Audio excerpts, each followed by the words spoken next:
Hi hello అండి.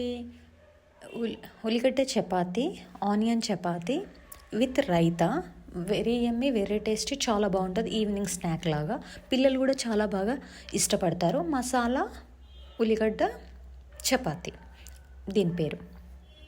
కాబట్టి ఇది ఏ విధంగా తయారు చేసుకోవాలో చూస్తున్నాము. గోధుమ పిండి ఒక కప్పు తీసుకొని ఒక హాఫ్ టేబుల్ స్పూన్ ఉప్పు, ఒక హాఫ్ టేబుల్ స్పూన్ ఆయిల్ వేసుకొని మంచిగా కలుపుకోవాలి. ఉండలు లేకుండా మంచిగా మిక్స్ చేసుకొని మంచిగా కలుపుకొని ఈ పిండిని మనం కొంచెం సేపు నాననివ్వాలి. మూత పెట్టేసి ఒక 5 to 10 minutes నానబెట్టి మూత పెట్టి పక్కన పెట్టేసుకోవాలి. దీన్ని తర్వాత ఒక 2 ఆనియన్స్, పెద్ద ఆనియన్స్ తీసుకొని మంచిగా నీట్గా కట్ చేసుకొని మనము చందమామల్లాగా మూన్ సైజు కట్ చేసుకొని పెట్టుకోవాలి. ఆనియన్స్ని కూడా మూన్ షేప్లో కట్ చేసుకొని పెట్టుకోవాలి. ఈ ఆనియన్స్ని కూడా మంచిగా ఆనియన్స్ను మూన్ షేప్లో కట్ చేసుకొని పెట్టుకొని మనం ఒక బౌల్లోకి వీటన్నిటిని తీసుకొని ఒక హాఫ్ టేబుల్ స్పూన్ ఉప్పు, ఒక హాఫ్ టేబుల్ స్పూన్ కారం, ఒక హాఫ్ టేబుల్ స్పూన్ మనం ఒక ధనియాల పొడి ఉంటుంది కదా, ధనియాల పొడి తీసుకొని వేసుకొని ఒక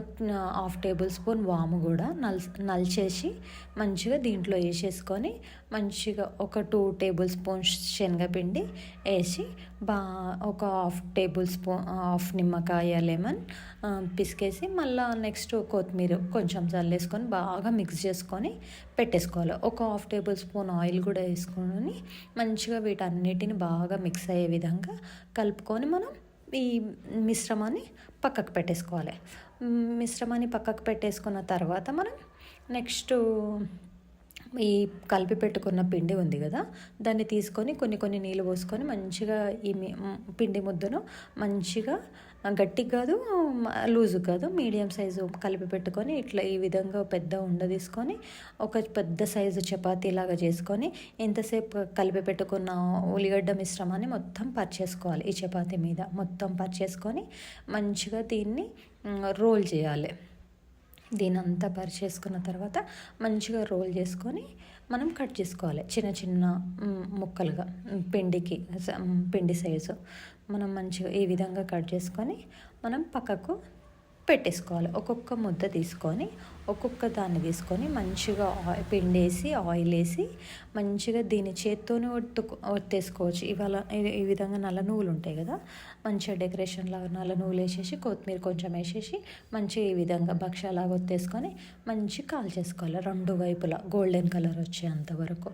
తర్వాత బటర్ వేసుకోవాలి. దీని మీద బటర్ వేసుకొని మంచిగా సిమ్లో పెట్టుకొని 2 వైపులా మంచిగా గోల్డెన్ కలర్ వచ్చే విధంగా ఈ విధంగా కాల్చేసుకున్న తర్వాత కాలిన తర్వాత బటర్ వేసుకోవాలి. 2 వైపులా బటర్ వేసుకొని తీసి సర్వ్ చేసేసుకోవడమే.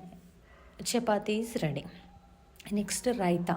దీంట్లో చిటికెడు ఉప్పు, చిటికెడు కారం వేసేసుకొని కొత్తిమీర వేసేసుకొని మిక్స్ చేసేసుకుంటే raita is ready. Raita ready.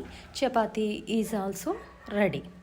Very yummy raita chapati is. Taste మాత్రం చాలా బాగుంది, చాలా అదిరిపోయింది. వావ్ టేస్ట్ వెరీ యమ్మీ, వెరీ టేస్టీ. ట్రై చేయొచ్చు. పిల్లలకు ఈవినింగ్ స్నాక్ లాగా పెడితే ఇష్టంగా తింటారు, కడుపు నిండా తింటారు. Thank you so much. Please subscribe.